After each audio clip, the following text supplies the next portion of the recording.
नमस्कार, मैं हूं संजय शर्मा। आप देख रहे हैं 4 पीएम यूपी। चुनाव आयोग इससे ज्यादा झूठ नहीं बोल सकता था। बनारस में एक आदमी के 40-42 बच्चे पैदा हो गए। उसमें से कई सारे बच्चे 33-34 साल के थे। कर्नाटक में एक घर में 150-200 वोट निकल आए। छोटा सा घर था, बीजेपी के कार्यकर्ता का था। मतलब वोटर लिस्ट में भयंकर धांधली और ज्ञानेश कुमार चोरों की तरह सफाई दे रहे हैं। मैं हमेशा कहता रहा हूं कि मैंने देश का चुनाव आयोग इतना नाकारा और नपुंसक नहीं देखा। केपी मलिक जी भास्कर के राजनीतिक संपादक है। मैंने उनसे बातचीत करी और मैंने पूछा, चुनाव आयोग के इस झूठ के बाद क्या जेपी के आंदोलन की तरह बड़ी क्रांति पैदा हो सकती है और राहुल गांधी की रैली क्या बता रही है। बहुत अच्छी बातचीत है। पहले 4 पीएम यूपी को सब्सक्राइब करिए, ज्वाइन करिए। चलते हैं केपी मलिक के 4 पीएम न्यूज नेटवर्क में। स्वागत है केपी मलिक जी आपका। मुझे दो कहावतें याद आ रही है। पश्चिमी उत्तर प्रदेश में आप जहां रहते हैं वहां खूब बोली जाती है। उल्टा चोर कोतवाल को डांटे। ये बड़ी बोली बात है कि जो आदमी गलत है वो, और सैया भय कोतवाल तो डर का है।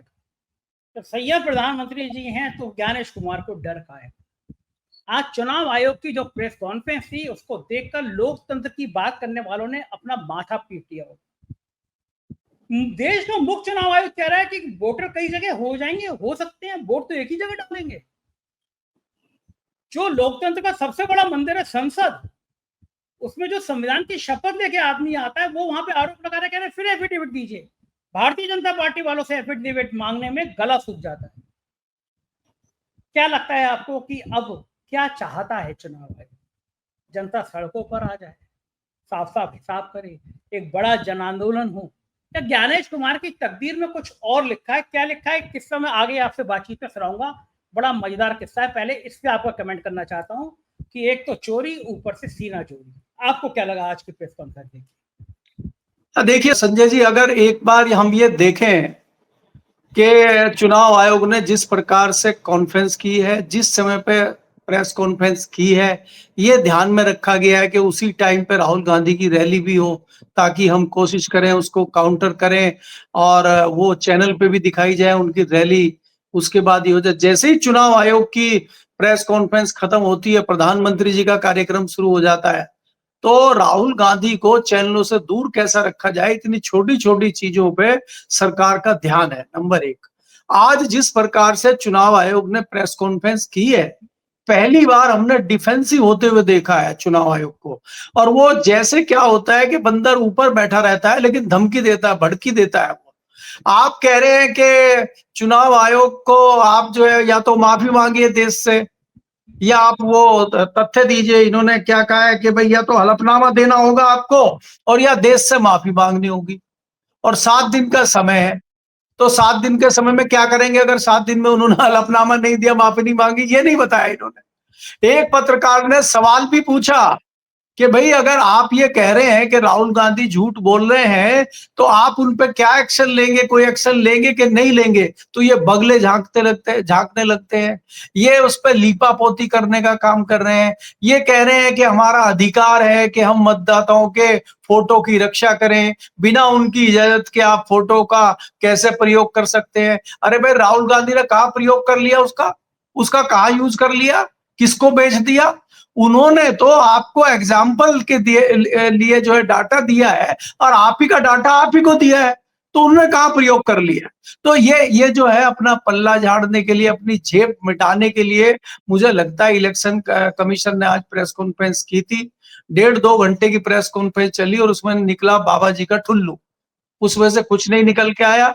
दूसरा, अगर आप देखें कि रणनीति का आज भी इनका जलवा बरकरार था कि पहले आप इस टाइम पे प्रेस कॉन्फ्रेंस करिए कि भाई वो कहीं रैली लालू की ना दिख जाए, जो वहां पे जन समूह इकट्ठा हो रहा है बिहार में, और जिस प्रकार से मंच पे लालू दाड़ रहे हैं, तेजस्वी दाड़ रहे हैं, राहुल दाड़ रहे हैं, कहीं दिख ना जाए जनता को। तो ये सारी चीजें करने के लिए जैसे ही वो, अब उन्होंने थोड़ा रैली लेट हो ही जाती है तो रैली लेट हुई, अरे ये तो अभी भी फिर उधर से जाना पड़ेगा चैनलों को, आज तक ने थोड़ा काटा भी। तो जैसे ही काटा, राहुल गांधी बोलने शुरू, आइए चलिए आपको प्रधानमंत्री सुनाते। प्रधानमंत्री जी एक सड़क का उद्घाटन कर रहे हैं दिल्ली में, और उस पर 1 घंटा फोकस चलता है आज तक का। तो ये तो दुर्भाग्य है मीडिया का और देश का।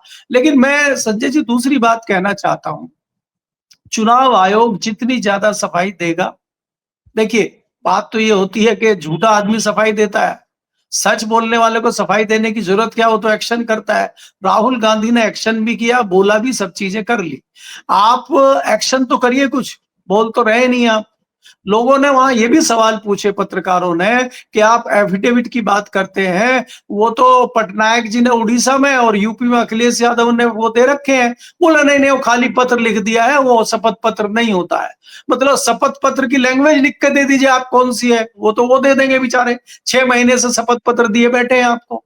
तो ये चुनाव आयोग में देखिए, वो बोल तो तेज रहे थे, लेकिन उनकी जबान लड़खड़ा रही थी, जिस प्रकार से लग रहा था कि कहीं ना कहीं घबराहट में और दबाव में प्रेस कॉन्फ्रेंस कर रहे हैं। हम रोज बॉडी लैंग्वेज देखते हैं, नेताओं की बॉडी लैंग्वेज देखते हैं, ऑफिसरों की बॉडी लैंग्वेज देखते हैं, लेकिन वो अभिनय कर रहे थे सख्त होने का, लेकिन वो सख्ताई अंदर से निकल नहीं रही थी। चुनाव आयोग की सख्ती तो हमने देखी है, मैंने कवर किया टीएन सेशन को। टीएन सेशन को देखते हुए अच्छे अच्छे पत्रकारों के, अच्छे अच्छे नेताओं के पजामे गीले होते हुए मैंने देखे हैं। तो वो भी बोलते थे और ये भी आज बोल रहे हैं। तो इसलिए हमें कोई खास दम इसमें संजय जी लगा नहीं है। इसलिए चुनाव आयोग की इस पीसी का कोई बहुत महत्व असर होगा, कोई बहुत महत्व उत्तर में बिहार में फर्क पड़ेगा, मुझे नहीं लगता जी। केपी मलिक साहब, बिल्कुल साफ साफ हो गया, चुनाव आयोग ने जो सफाई देने की कोशिश करी उससे आम नागरिक को समझ में आ गया कि सारा खेल वोटर लिस्ट में है। महाराष्ट्र, हरियाणा, दिल्ली, मध्य प्रदेश, सबके चुनाव की तस्वीर घूम गई। मध्य प्रदेश में मैं और प्रियंका, मेरी टीम फील्ड पे थे। हम लोगों ने दर्जनों गांव कवर किए। एक एक गांव में ये संदेश था कि लहर आ रही है कांग्रेस की, बीजेपी कहीं नहीं। नतीजे उल्टे आए। हम बहुत चक्के कि लोग हमसे बात कर रहे थे, वोट कहां चले गए। बंबई में हमने, हयात ने, हमारी टीम ने, हम लोग जगह जगह घूमे, कहीं कहीं दूर दूर तक नहीं, लेकिन रियल नतीजे। तब लोग ईवीएम पर शक करते थे, लेकिन दिल्ली विधानसभा के चुनाव में केजरीवाल ने सामने लाई तस्वीर कि असली खेल तो वोटर लिस्ट में है। सांसदों के घर पे, विधायकों के घर पे 200, 300 वोटर बन जा रहे हैं, हजारों नाम काटे जा रहे हैं। बनारस में एक साहब के 40-42 बच्चे निकल आए, उसमें से 10-12 बच्चे 33, 34, 35 साल के थे। कर्नाटक में एक घर में, छोटे से घर में 150-200 वोटर निकल आए, बीजेपी के नेता का घर था। तो ये जो कह रहे हैं कि साहब वोटर कई जगह, वोट एक ही जगह देगा, आपको कैसे पता जिसका वोटर कर्नाटक में है, मध्य प्रदेश में, आपने क्या चेक किया? और ये बात मैं 2 उदाहरण से कहूंगा। मैं हमेशा कहूंगा कि भारत महात्मा गांधी का देश है, यहाँ के लोग हिंसक नहीं हो सकते, लेकिन तब भी मैं उदाहरण दूंगा कि बांग्लादेश के मुख्य चुनाव आयुक्त ने ज्ञानेश कुमार और राजीव कुमार की तरह कर्म करने की कोशिश किए थे, तो जनता ने क्या हाल किया मुझे बताने की जरूरत नहीं। मैं पाकिस्तान का भी उदाहरण देना चाहूंगा। पाकिस्तान के मुख्य चुनाव आयुक्त ने भी वैसे ही कारनामे किए जो राजीव कुमार ने किए और जो ज्ञानेश कुमार कर रहे हैं। नतीजा ये हुआ कि बाद में उसको प्रेस कॉन्फ्रेंस करके रोना पड़ा। तो कहा कि मुझसे गलती हो गई, मुझसे गुनाह हो गया, मैंने लोगों की हत्या करी, जो सजा आपको देनी हो दे दीजिए। लेकिन ये सजा कौन देगा? प्रधानमंत्री ने नोटबंदी के समय कहा था कि कोई गलती हो जाए तो मुझे चौराहे पे आकर, आगे की लाइन मैंने ये बोलूंगा, मेरा प्रधानमंत्री है, मैं उसके लिए असंसदीय शब्द नहीं बोल सकता, लेकिन प्रधानमंत्री ने खुद कहा था। और अब क्या हो रहा है नोटबंदी के बाद? नोटबंदी का ना भी भूल गए। लेकिन चुनाव आयोग ने जिस तरह अपनी मर्यादा ना हुई, अखिलेश यादव ने ट्वीट किया कि 18,000 शपथ पत्र दे चुके हैं, लेकिन जनता के अंदर अब ये रिएक्शन आ जाना कि चुनाव आयोग झूठ बोल रहा है, बेईमानी कर रहा है, जनता सड़क पर आ गई। केपी मलिक साहब, आपने जेपी मूवमेंट देखा है, ज्ञानेश कुमार को डर नहीं लगता? देखिए संजय जी, मैं आपको 2 चीजें बताना चाह रहा हूँ। एक तो आपने जो ज्ञानेश जी का बात किया है इलेक्शन कमीशन का, आप कह रहे हैं कि एक ही एड्रेस पे 100 150 लोगों के वोट बन गए हैं, तो उन्होंने उसकी सफाई दे दी है, उसमें आप कुछ नहीं कह सकते। उन्होंने कहा कि कई लोग पुल के नीचे सोते हैं, कई लोग झोपड़ी में सो जाते हैं, हमारा कर्तव्य है, हम उनका बड़ा ध्यान रखते हैं, हम उनकी वोट किसी के दूसरे के एड्रेस पर बना देते हैं। तो ये तो देखिए चुनाव आयोग की महत्ता देखिए ना, आप कितना ध्यान वो वोटर का रख रहे हैं।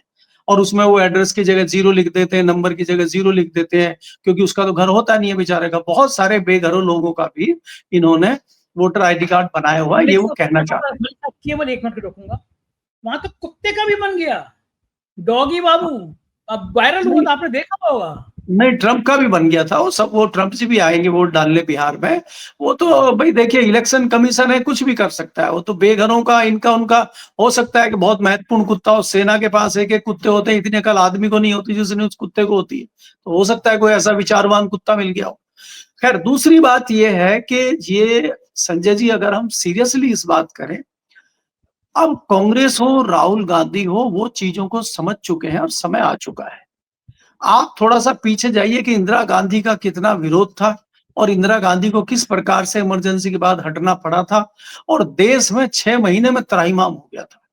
और ऐसी घटना इन्हीं दिनों में बिहार में हुई थी और वहां पे जब इंदिरा गांधी जाने लगी, उनका रास्ता रोका गया, उनको जाने नहीं दिया गया। फिर उन्होंने स्थानीय लोगों से पूछा कि कैसे जाया जाए, तो उन्होंने कहा कि भाई यहाँ तो सिर्फ हाथी पे बैठ के जा सकते हैं।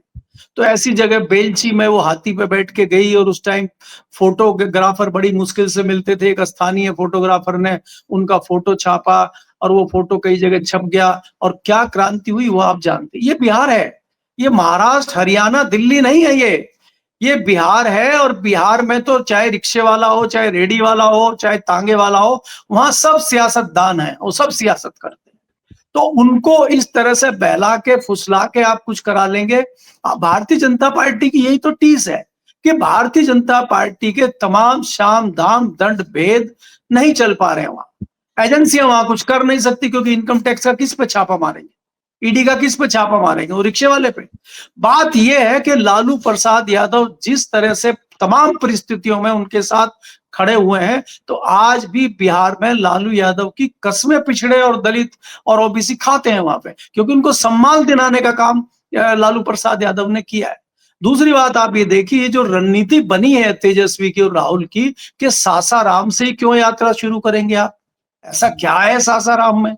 तो सासाराम दलितों का और मुस्लिमों का गढ़ है और इसमें जो सबसे मूल चीज है या इसमें वोट वाले मामले में, वहां ये खबर फैल गई है बिहार में कि भैया अगर हमारा वोट कट गया और हमारा वोट ही नहीं है और हमें तो नागरिकता ही यहां मुश्किल हो जाएगी अपनी साबित करनी। भाई हम इस देश के नागरिक ही नहीं है तो वोट तो छोड़ दीजिए, जो हमें पेंशन मिल रही है, जो हमें दूसरी सुविधाएं मिल रही हैं, जो हमें राशन मिल रहा है, जो हमारी जमीनें हैं, वो भी छीनने का नंबर आ गया ये तो कहीं ना कहीं वोटर बहुत ज्यादा डर गया है। और आप देखिएगा ये पहला दिन है यात्रा का, ये यात्रा इतना बड़ा मूवमेंट बन जाएगी बिहार में, क्योंकि बिहार के लोगों को आप बहला फुसला नहीं सकते। यही भारतीय जनता पार्टी की टीस है। भारतीय जनता पार्टी इसीलिए नीतीश कुमार के कंधे पे बैठ के वहां सत्ता हासिल करना चाहती थी, लेकिन अब वहां की जनता ने नीतीश कुमार को भी नकार दिया है। भारतीय जनता पार्टी के साथ जाने का बहुत बड़ा खामियाजा नीतीश कुमार को उठाना पड़ेगा और नीतीश कुमार को मैं समाप्ति के दौर में देख रहा हूं। अब वहां पे आने वाला जो समय है वो आरजेडी का समय है और कांग्रेस उसके साथ है। राहुल गांधी का ये मूवमेंट खाली बिहार में मत देखिए, आने वाले समय में जितने भी विधानसभा चुनाव होंगे ये बड़ा मुद्दा सब जगह होने वाला है और भारतीय जनता पार्टी के पास इसका जवाब देने के लिए, इलेक्शन कमीशन के पास इसका जवाब देने के लिए कोई रास्ता नहीं है। गड़बड़ियां हैं, सबको दिख गई हैं और ये लड़ाई किसी राहुल गांधी की या लालू प्रसाद यादव की नहीं है, ये लड़ाई मतदाता की है। मेरा वोट चोरी हो रहा है, मेरा वोट किसी और को डाला जा रहा है, मुझे पता ही नहीं है। तो बात उसके ऊपर आ गई है वोटर के, इसलिए वो अपना वोट बचाना चाहता है और उसके लिए वो शिद्दत से उतरेगा। बाकी चीजें तो बहुत उसके समझ में आ रही हैं।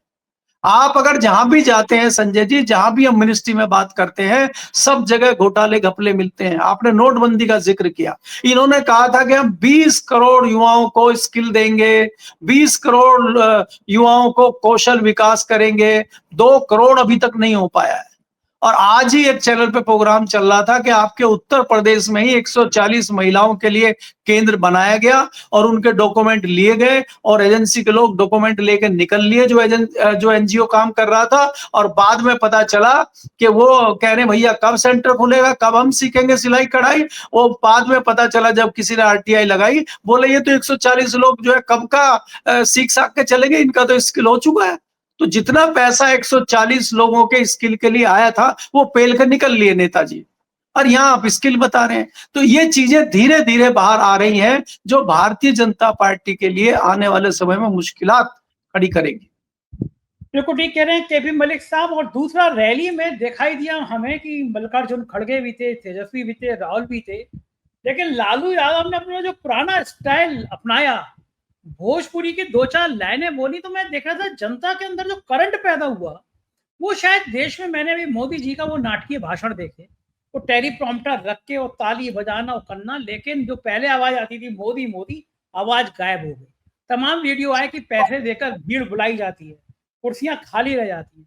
लेकिन लालू यादव ने आज जो 2-4 लाइनें बोली और जनता में जो दीवानगी दिखी, क्या ये संदेश है कि अगर लालू यादव इस तरह की 10-20 सभाएं कर बैठे, बड़ी सभाएं 25 कर बैठे, तो शायद बिहार में आंधी आ जाएगी। वोटर लिस्ट में कितने ही नाम जोड़ लें, कितने ही नाम काट लें, लेकिन इस बार एनडीए का सूपड़ा साफ हो जाएगा। क्या लगता है? देखिए संजय जी, पहली बात तो यह है कि पिछले चुनाव में लालू यादव की तबीयत भी बहुत ज्यादा खराब थी और वो जेल में भी थे, इसलिए चुनाव में नहीं जा पाए थे। इस बार वो चुनाव में जाएंगे और तबीयत तो उनकी कोई उम्र दराज भी हो चुके हैं, तबीयत भी है, लेकिन वो मंच पे जाएंगे और वो जितना बोल ले, अगर इतना ही बोल देंगे, यही उन जनता के लिए बहुत है। दूसरा, मैं लालू जी का जिक्र करना चाहता हूं, दिल्ली की संसद में जब वो बोलते थे, मैं तो कायद हूं उनका, और जब वो बोलते थे तो खूब हंसी मजाक होता था। बहुत सारी क्लिप आजकल आप देख रहे होंगे और हमने वो अपनी आंखों से देखा है, सदन का भी देखा है, सदन के बाहर की भी बहुत सारी घटनाएं मैं जानता हूं। और कई पत्रकार दिल्ली के हमें पूछते थे, यार ये कैसे अनपढ़ की तरह बोलते हैं, कैसे ये बोलते हैं, ये क्या तरीका है। मैंने कहा देखिए, ये जो यहाँ पे जेंटलमैन बैठे हैं सदन में, या आप जैसे जो लोग बैठे हैं पैंट शर्ट पहन के, इनको आपको नहीं सुनाना है, इनको अपना मैसेज जो गांव में बैठा हुआ है इनका फॉलोअर और इनका वोटर, उसको पहुंचाना है। और वो बखूबी टीवी चैनल पे देख रहा है और कहता, देखा कैसे ठेल दिए लालू जी, है पेल दिए ना। वो किसी से डरते नहीं थे, वो जिसको चाहते थे उसको पेल देते थे। और वो चाहे क्योंकि वो कांग्रेस के साथ उनका टाई अप था, चाहे वाजपेयी जी हो, चाहे अडवाणी जी हो, चाहे जॉर्ज फर्नांडीज हो, चाहे नीतीश कुमार हो, जब वो रेल मंत्री बन गए थे, तो वो सबकी क्लास लगाते थे हाउस में, और ये सीधा मैसेज बिहार में जाता था और ताली बिहार में बजती थी। तो मैं जानता हूं कि वो लालू हैं और वो जादू करना जानते हैं। संजय जी, आप अगर लालू की चीजें देखेंगे और उनको स्टडी करेंगे, बिहार में जो उन्होंने किया है, जो परिवर्तन उन्होंने किया है, वो उसको लोग भूल ही नहीं सकते। क्योंकि जो जनता के लिए, पिछड़ों के लिए, ओबीसी के लिए उन्होंने किया है, उसको वो जनता नहीं भूल सकती। क्योंकि इनके सहयोगी साथी नीतीश कुमार रहे थे, तो भारतीय जनता पार्टी के साथ जाके कभी अलग होकर उनको भरमा के ये वोट तोड़ने का काम करते थे। इस बार नीतीश कुमार का भी मामला खत्म हो गया है, इसलिए लालू पूर्ण बहुमत से सरकार वहां बिहार में बना रहे हैं, ये मैं गारंटी के साथ आपको कह सकता हूं। आज जो रैली में हमने जज्बा देखा है, जिस तरह से तेजस्वी यादव ने नारे लगवाए हैं, तेजस्वी यादव ने कस्में खिलाई हैं, तेजस्वी यादव ने कहा है कि भाई आप क्या चाहते हो, तो उन्होंने कहा कि हम चाहते हैं कि नीतीश कुमार को बाहर किया जाए। तो ये जताता है कि जनता में जोश है, और वो जनता या पैसे दे के नहीं लाई गई थी, और वो मोदी मोदी या लालू लालू के नारे नहीं लगा रही थी, वो असली जनता थी जो खुद आई थी। जी तो ठीक कह रहे हैं। बहुत बहुत शुक्रिया केपी मलिक जी, आपने मुझे इतना समय दिया, बातचीत की, थैंक यू। सुना आपने, ये थे केपी मलिक जी, और आपने पूरी बात सुनी होगी, एक एक तर्क सुने होंगे। मुझको यकीन है बातचीत पसंद आई होगी, आपकी राय का इंतजार रहेगा। शुक्रिया, थैंक यू।